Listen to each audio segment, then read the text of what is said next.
Process of blood circulation आजको हाम्रो topic.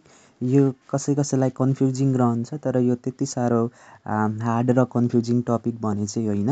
र यो डायग्राम अफ हार्ट र यसको लिभिङ चाहिँ एक्जाममा धेरै सोधिरहेको हुन्छ। यसको बारेमा थोरै बुझौँ।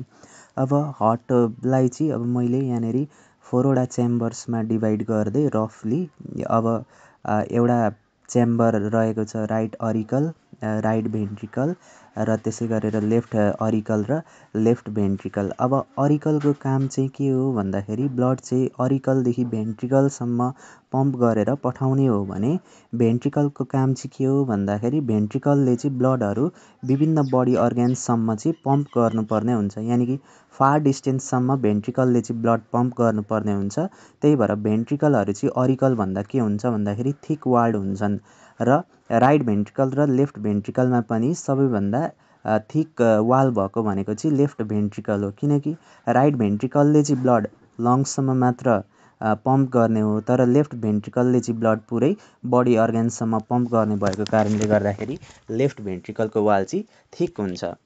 अब मानिलिउँ लेफ्ट भेन्ट्रिकलमा अहिले प्योर ब्लड छ। अब कसरी छ के छ त्यो हामी डिस्कस गरौँला। हो, त्यो प्योर ब्लड चाहिँ बडी अर्ग्यान्सहरूमा लग्ने ट्युब्स होइन, जसलाई चाहिँ के भनिन्छ आर्टेरी भनिन्छ। भनेपछि त्यस्तो ब्लड भेसल जसले चाहिँ प्योर ब्लड चाहिँ हार्टबाट अवे फ्रम हार्ट यानि कि बडी अर्ग्यान्सतर्फ लैजान्छ, त्यस्तोलाई आर्टेरिज भनिन्छ, त्यस्तो किसिमको ब्लड भेसल्सलाई। अब प्योर ब्लड जसमा चाहिँ अक्सिजन हुन्छ, त्यो चाहिँ बडी अर्ग्यान्समा आइसके पछाडि त्यहाँनिर के हुन्छ भन्दाखेरि एरोबिक रेस्पिरेसन हुन्छ। अब एरोबिक रेस्पिरेसनमा चाहिँ अक्सिजनको के हुन्छ भन्दाखेरि युटिलाइजेसन हुन्छ। अक्सिजन युटिलाइज गरेर चाहिँ एनर्जी र कार्बन डाइअक्साइड प्रड्युस हुन्छ। यानि कि जुन ब्लडमा अघि अक्सिजन थियो त्यही ब्लडमा भएको अक्सिजन युटिलाइज भएर कार्बन डाइअक्साइड फर्म भएको हुन्छ एरोबिक रेस्पिरेसन प्रोसेसमा।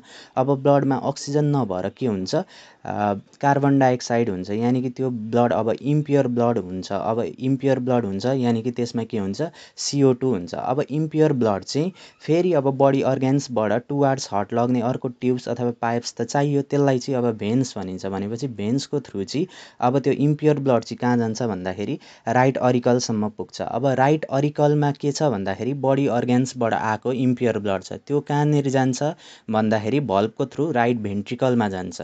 अब राइट भेन्ट्रिकलबाट चाहिँ त्यो इम्प्योर ब्लड प्युरिफिकेसनको लागि कहाँ जान्छ भन्दाखेरि लङ्समा जान्छ। अब लङ्समा चाहिँ के हुन्छ भन्दाखेरि हामीले इनहेल गरेको अक्सिजनको युटिलाइजेसन भएको कारणले गर्दाखेरि त्यो जुन ब्लड इम्प्योर थियो जसमा CO2 थियो, अब त्यो इम्प्योर ब्लड चाहिँ के हुन्छ भन्दाखेरि अक्सिजनेटेड अथवा प्योर ब्लड हुन्छ। यानि कि त्यसमा अक्सिजन हुन्छ।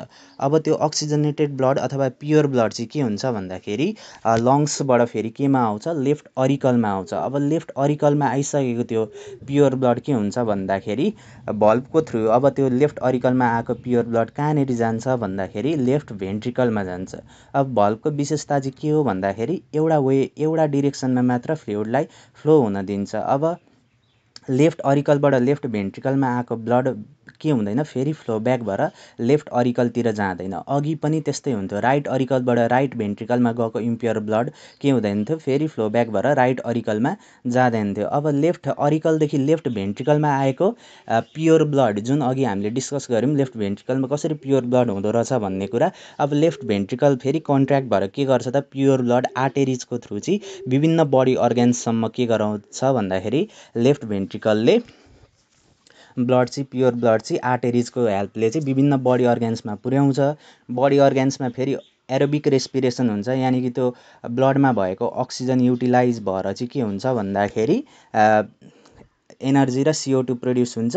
अब ब्लडमा CO2 हुने बित्तिकै के भयो त्यो ब्लड इम्प्योर भयो। फेरि भेन्सको थ्रु के गर्छ त राइट अरिकलमा जान्छ।